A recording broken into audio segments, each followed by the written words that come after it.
Good morning, YouTube. What's going on? This is another edition of the Russell Cage Experience. Just wanted to go ahead and make my video this morning before I got my day started. Watched Raw last night from my hometown of Cincinnati, Ohio, and yeah, I'm a little angry and sad all at the same time because I wanted to be there. Figures WWE would go there when I came to school, but they'd be down here before I came to school, so you know what, WWE, I want to punch you in the face and call you Susie. Anyway, this is my Raw review for September 22nd, 2008. Good opening segment in here, very, I guess powerful is the word I'm looking for, very good, useful opening segment. Y2J opens the show, just basically says HBK's trying to rewrite history with this entire ladder match thing, and that he's not going to do it. Randy Orton comes out and basically tells Jericho that he's really the only real champion on the brand, and that people like Y2J and CM Punk and them are on borrowed time, pretty much. Y2J leaves, CM Punk comes out. Before all this, Randy Orton said that Mike Adamle made the decision in order to protect Randy Orton, if anybody touched him, or if he touched anybody, they'd be suspended immediately. So CM Punk really doesn't care. He beats the crap out of Orton. Well, I shouldn't say beats the crap, but smacks Orton around a little bit. Adamle comes out, tells him to stop, says he's suspended. That makes him mad. But, here comes the money, here comes the money, money. Shane O'Mac comes out. Sorry for that interpretive Shane O'Mac dance. Anyway, Shane McMahon comes out, says Adamle, basically reverses Adamle's decision, but says from that point on out, if anybody does it, I guess they're suspended. So, yeah. Orton basically tells Shane McMahon he doesn't have the power to do that. He says he does, and he tells Orton to respectfully to leave the ring. Orton does, and then he says, since your adrenaline's pumped, I'm going to make CM Punk versus Cody Rhodes, basically after commercial, as well as Mike Adamle. He's seen this in Mike Adamle's mind, which is amazing. I didn't see it, but Shane O'Mac did. He's Shane McMahon. Mike Adamle's mind said Batista and HBK versus JBL and Y2J. Sounds like it's going to be a pretty good main event to me. So we come back from commercial break. CM Punk versus Cody Rhodes. CM Punk picks up the victory.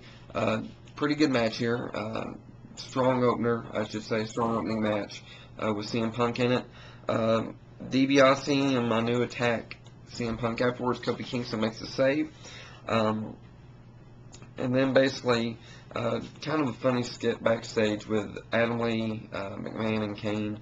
And just basically, Adamle says, that Kane's friends with Linda McMahon, and Shane explains to him what happened, and yeah. Kelly Beth Santino's segment, just kind of getting this Batista scaring the crap out of Santino and Beth thing continuing. So we have Santino versus Deuce. Santino picks up the victory here, surprisingly. So I'm guessing they're just going to be using Deuce as I hate to say like a jobber, but basically a jobber type character on Raw. Ray's backstage pumping up Evan Bourne before his match with Kane. We come back, Kane versus Evan Bourne. Kane picks up the victory. Afterwards, Ray tries to attack Kane and just gets the crap beat out of him too.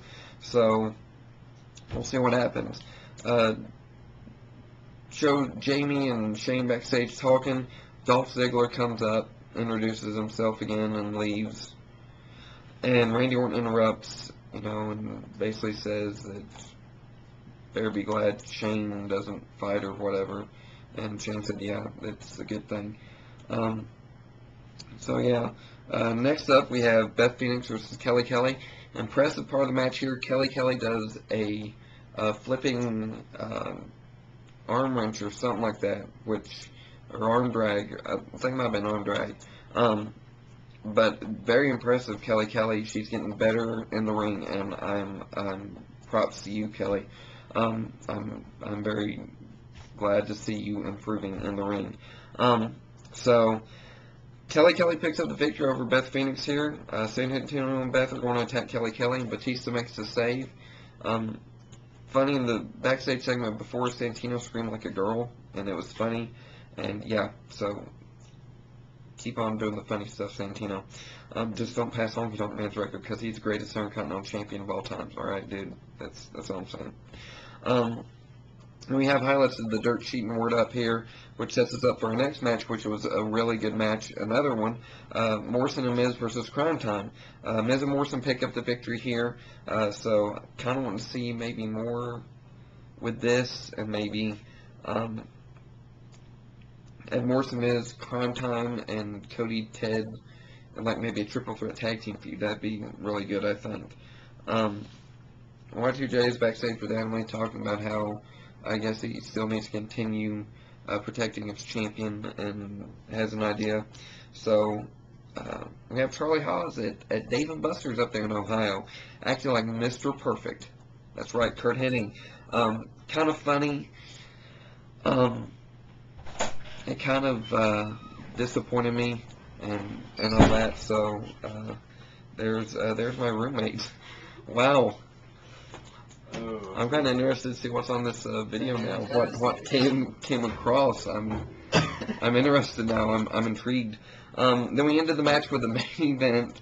Y2J, JBL, and Lance Cade. So Y2J went and talked Mike Adley into making a 3-on-2 handicap match with Cade, Y2J, and JBL picking up the victory. Nothing real big here for me. I mean, Lance Cade, he's becoming a main event player here in WWE.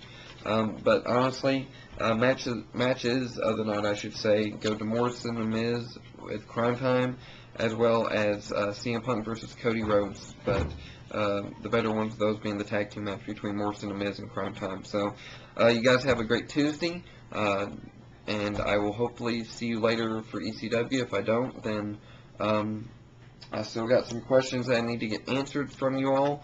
If you have any questions for me that's burning on your mind or that you think of, send them to me, leave them in the comments below or in the inbox above, either one. So you guys have a great day, take it easy, and stay classy. I'm Ron Burgundy. And I'm Naked Guy.